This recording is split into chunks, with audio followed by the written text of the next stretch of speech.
Abbas'tan barıp Haymar şehrine kapırlar kanını saçtı Muhammed.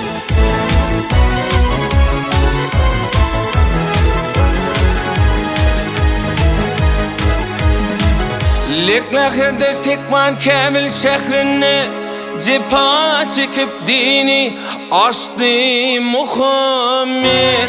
Peygamberimiz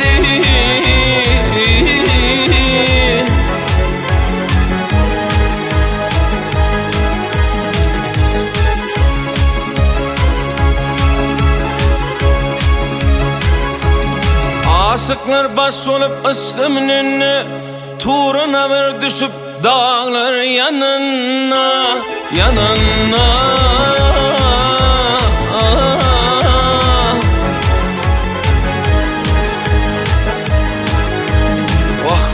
Bırak gelip gökten yere inenler Ref minip mağrat coştu Muhammed. Peygamberimiz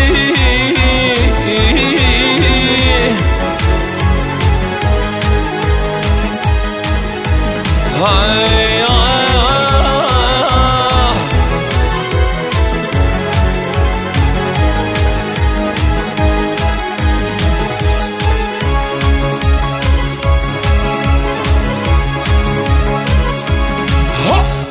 mağracı gecesi hacı barına Cebrail pirişti bilin yürene, yürene.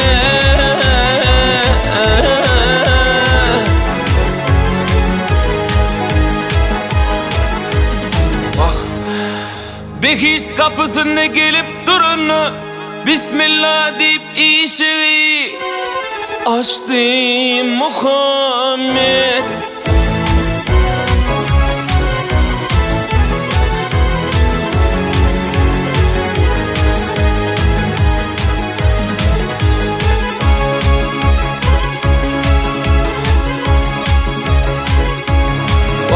Maltımlı öğüddini bozmular İklim iklim şehir şehir güler gezdiler.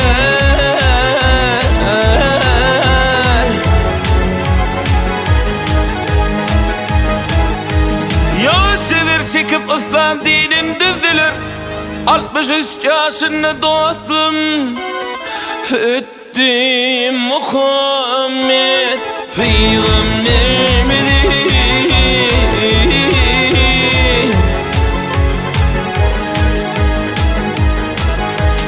hay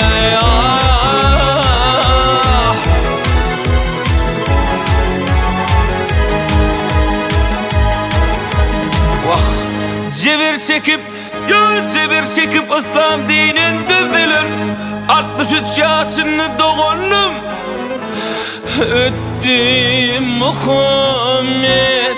Peygamberimiz